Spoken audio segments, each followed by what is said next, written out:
Religion and politics meet as all four presidential hopefuls appear in the same temple. Taiwan's chip schools are feeling the impact as countries put restrictions on their semiconductor industries. Ex-prisoners get their lives back on track making mooncakes.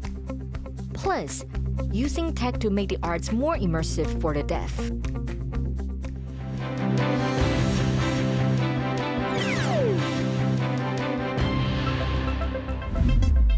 A warm welcome to TaiwanPlus News. I'm Betty Chen. As the country marks the traditional Mid-Autumn Festival, it also rolls ever closer to the date of the upcoming presidential election. But all four hopefuls have temporarily put aside their political differences to gather for a religious celebration. Stash Butler reports. At Baishatun Temple in northern Taiwan, the country's four presidential hopefuls bow in worship, divided by politics, but brought together by prayer.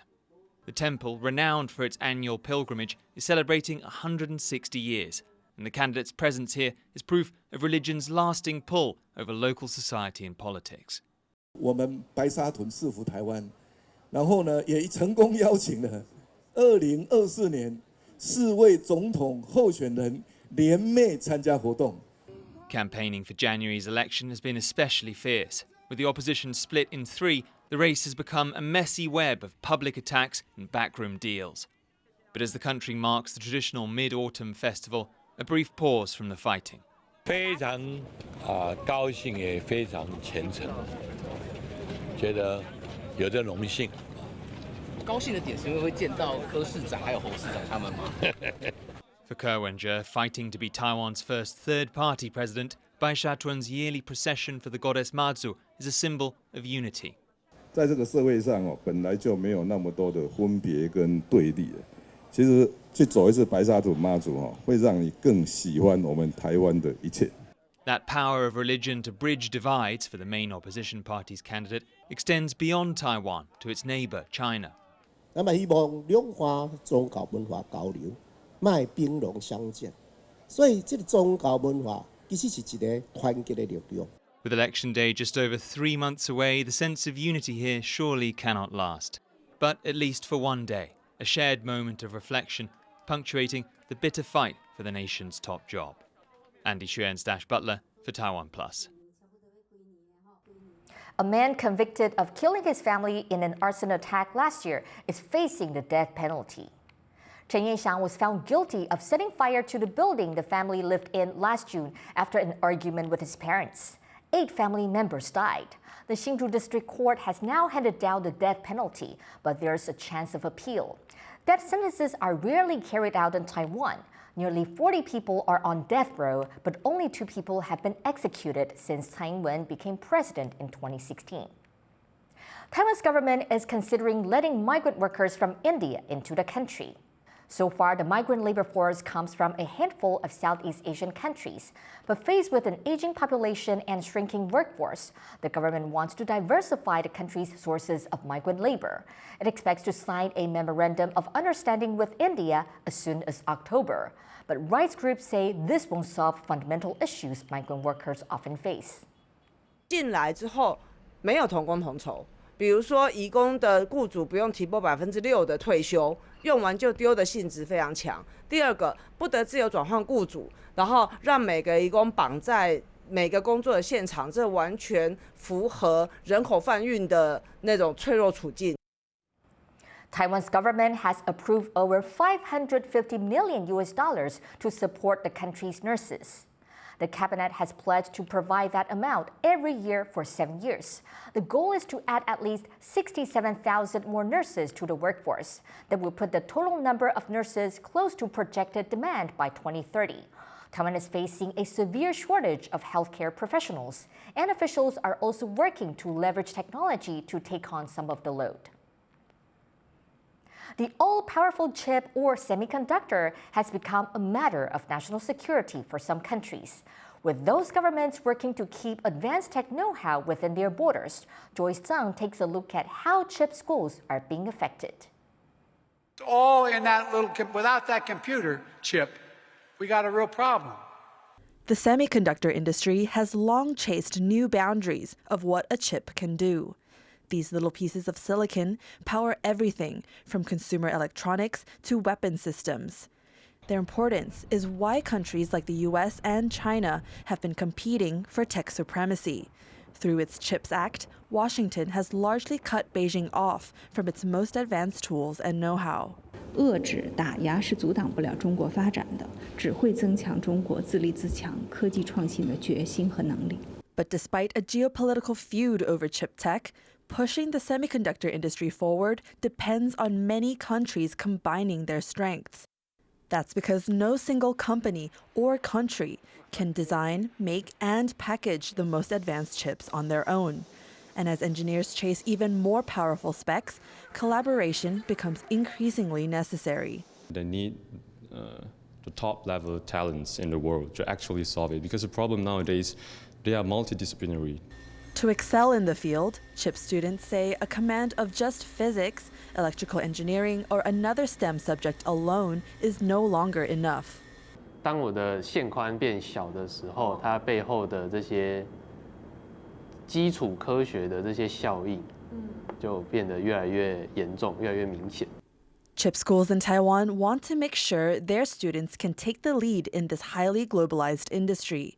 They're relying on cross-border exchanges to train them, both by attracting international students to study here and by sending Taiwanese students overseas. We imagine for them to be working for a global company, we would expect that our students to be capable of handling all this kind of collaboration. But the intensifying tech battle between Washington and Beijing could disrupt these efforts. Future tech leaders may well have to be prepared for a more combative industry environment rather than a collaborative one. Justin Wu, Andy Xue, and Joyce Zhen for TaiwanPlus. Egg yolk pastries are a popular food for the Mid-Autumn Festival, with its round shape symbolizing reunion. At this bakery staffed by ex-prisoners, the pastries aren't just a symbol, they actually do bring people closer to home. Yu Jing Huang has more. Baker Liu Chen has rolled dough like this thousands of times over the past month. He's making a distinctive mooncake that originated in Taiwan, egg yolk pastries. These pastries are popular during the Mid-Autumn Festival. The round shape of the treats symbolize reunion and homecoming. To grab Mid-Autumn Festival business, many bakeries churn out these festive pastries. But this bakery has a different goal. Established by the Always New Halfway House in Tainan, bakers here are all ex-prisoners jailed for drug charges. They are working here to keep themselves clean.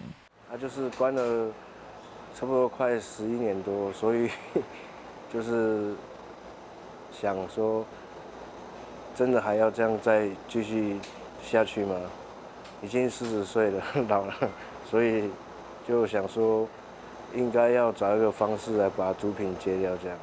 The halfway house's first step in helping their residents rebuild their lives is to try and reconnect them with their families. Workers there encourage the ex-prisoners to send their earnings from baking home, so their families can see that they are serious about getting their lives back on track. But reconnecting may be difficult, as many of them have been rejected by their families. 从96年的时候开始，就家人就开始关的时候，家人就完全放弃了，就放弃我。一次还可以接受，第二次可以，第三次就放弃了。At this halfway home, ex-offenders can learn new skills and build new friendships, supported by people who are facing similar challenges. Lü Anken had also been in and out of jail since his 20s. 3 years after staying at a separate halfway house, he became a life coach here. He made that step partially because of encouragement from his son, who he had lost contact with for over 10 years. 他看到我的改变，他觉得时候到了，而且我儿子跟我讲一句话，让我一直记到他。他说，他要我好好的，因为我的过往，当我改变以后。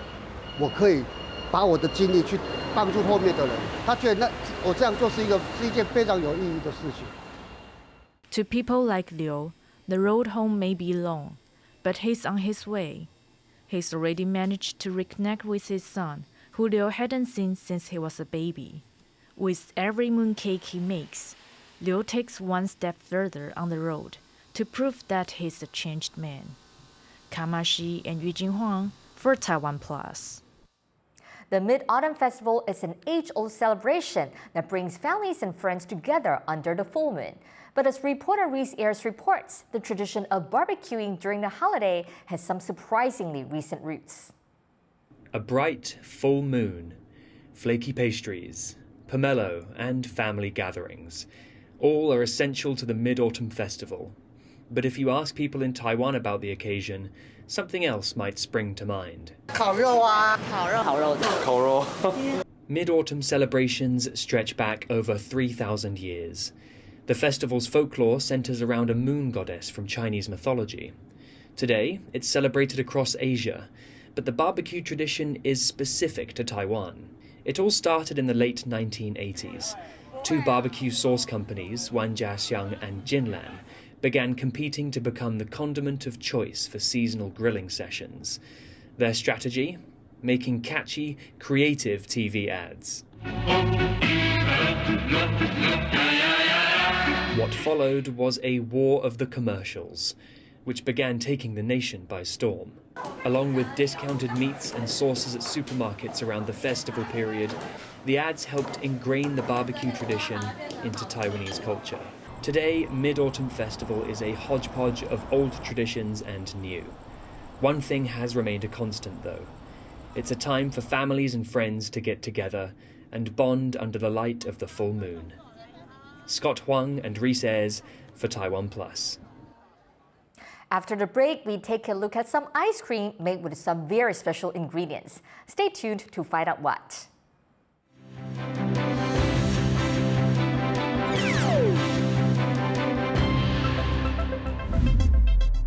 Start your weekend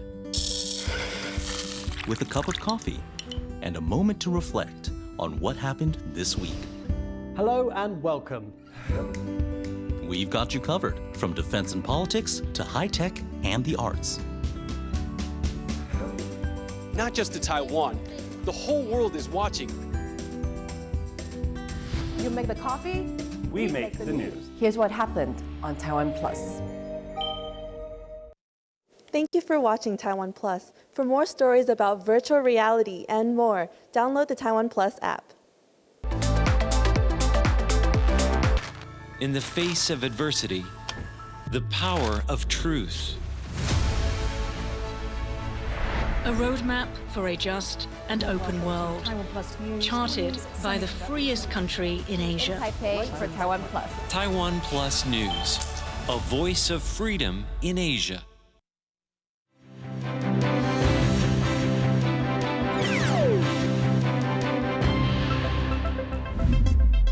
Welcome back. You're watching TaiwanPlus News. Taiwan's last ally in Africa will have elections for the country's lower house of parliament on Friday. But with crackdowns on democratic movements, little will change. Harel Hughes reports. This is Eswatini, a small landlocked nation in southern Africa. Formerly known as Swaziland, it's also Taiwan's last remaining ally on the continent. Eswatini's leader, King Mswati III, has ruled the country for 37 years. He's a strong supporter of Taiwan. Taiwan is also my home, away from home. He's also Africa's last remaining absolute monarch. Constitutionally, he is above the law. He appoints the prime minister and the cabinet and controls the army and police. Eswatini has a parliament, but it is seen as a tool for the king. The country is set to vote for the next members of the legislative body's lower house, but many voters there are not optimistic. There's no democracy in Swaziland. Swaziland is killing us. We work hard early in the mornings, 6 a.m. to 6 p.m., but at the end of the day, there is no money. We don't get anything. We get peanuts. Eswatini has the highest rate of HIV/AIDS in the world, and more than half of its people live on less than $2 a day. Calls for democracy have been increasing, and with that, pushback from the monarchy. The largest opposition party has been declared a terrorist organization. Other leaders are in jail or exile. And in order to take office, lawmakers cannot belong to any political party. I can safely say we are not allowed to be free. We don't have free speech. We are not allowed. Because if you speak the truth, then you find yourself in exile, you find yourself in jail. Police killed dozens of people during pro-democracy protests 2 years ago. And prominent human rights lawyer and opposition organizer Thulani Maseko was assassinated earlier this year in his home. His death came hours after the king told activists to, quote, not complain about mercenaries killing them. The United Nations has called for an independent investigation. The authorities must also ensure the safety and security of all Eswatini people, including human rights defenders, journalists and political activists, and protect civic space. Around 500,000 voters will choose 59 members of the lower house on Friday. But with opposition leaders largely missing and the king's absolute control, little is expected to change. Leon Lien and Harel Hughes for TaiwanPlus. The former leader of Nagorno-Karabakh, a self-declared republic in Azerbaijan, says that the state will no longer exist starting next year. Rosie Greninger has this report. Homeless and afraid. This Armenian refugee recalls the horrific scenes she's witnessed since the breakdown of the Nagorno-Karabakh separatist government.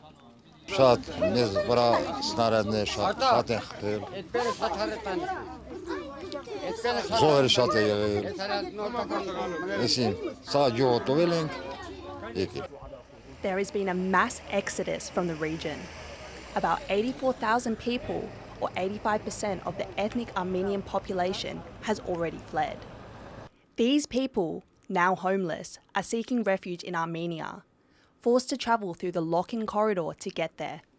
The Azerbaijani government says it respects the rights of ethnic Armenians, but the refugees do not trust the authorities.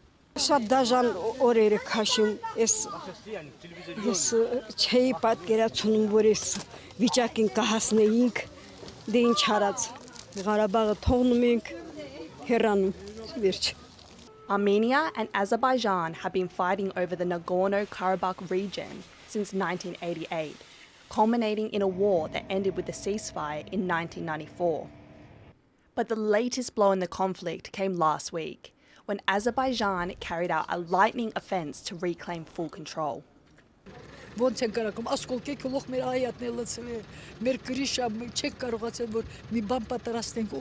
In response, the region's president announced the self-declared republic would cease to exist on January 1st, 2024.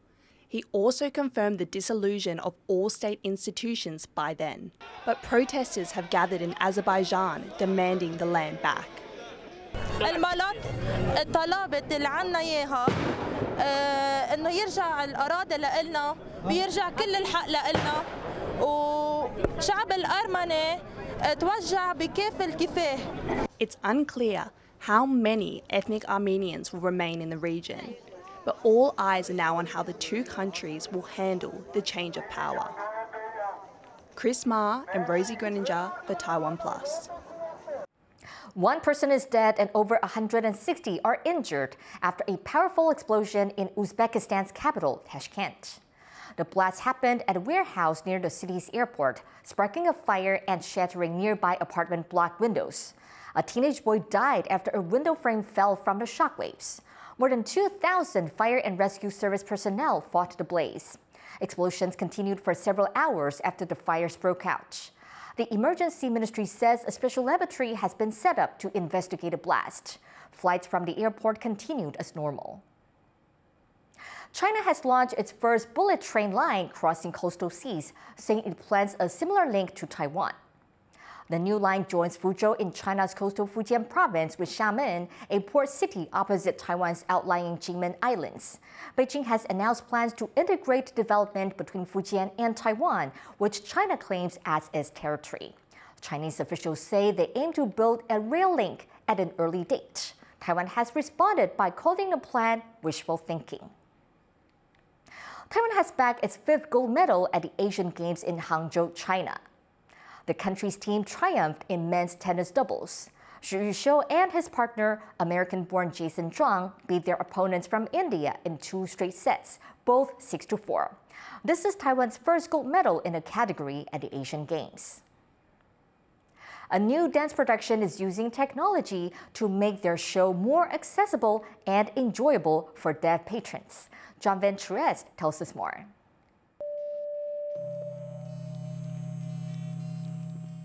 These dancers have a mission: to bring art to all. They're part of a new production in Taoyuan that's using tech to make sure the experience reaches everyone, even those who can't hear the music.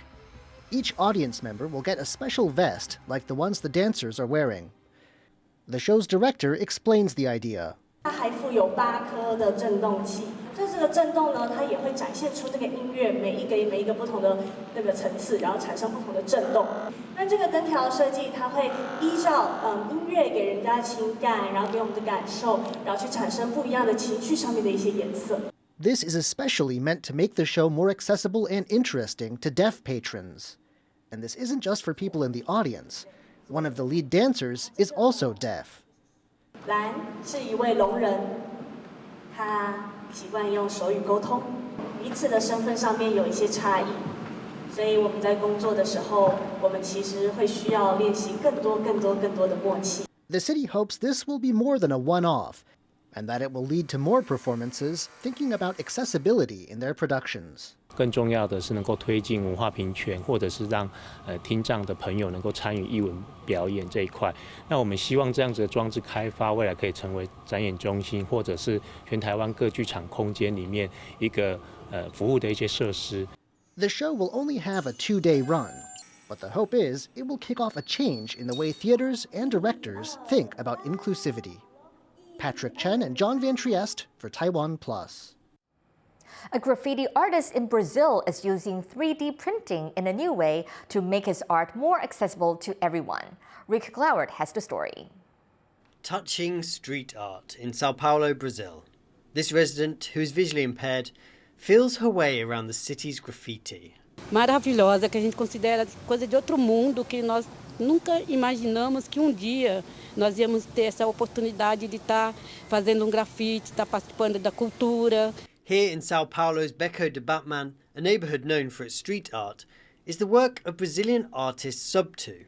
His graffiti incorporates Braille, so that blind and visually impaired people can also appreciate the shapes, colours and dimensions of his work. Então a gente estava vendo que o único público que não tinha acesso ao grafite eram os deficientes visuais, porque o resto está na cidade, todo mundo pode ver, basta querer, né?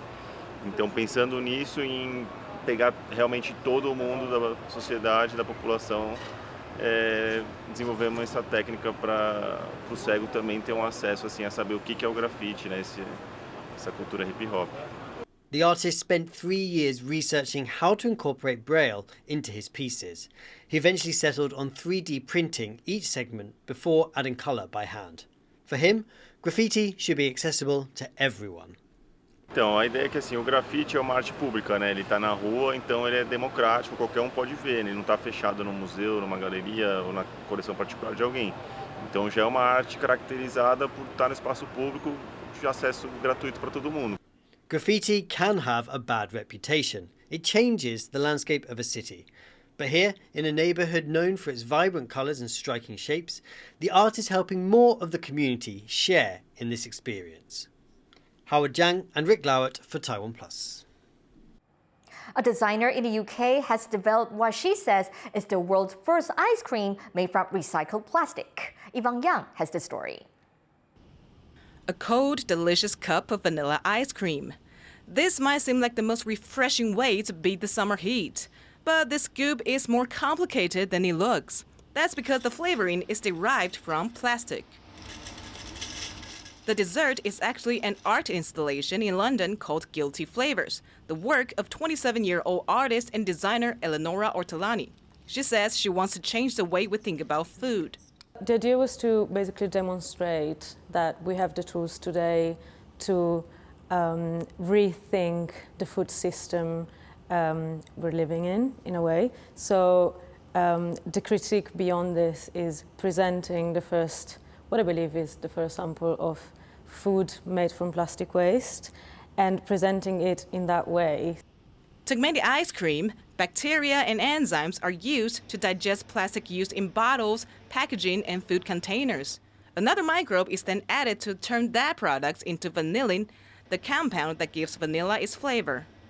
Despite its origins, the ice cream has to undergo the same regulatory and food standards processes as any other ingredient, and its developers want people to know it's safe. A lot of the comments I've had and the feedback I've had has been concern around this idea of eating something that comes from plastic. And I've even had members of the public email me saying it's irresponsible to encourage people to eat plastic. According to the UN Environment Programme, about 400 million metric tons of plastic is produced globally each year, a number that's grown exponentially over the past 5 decades.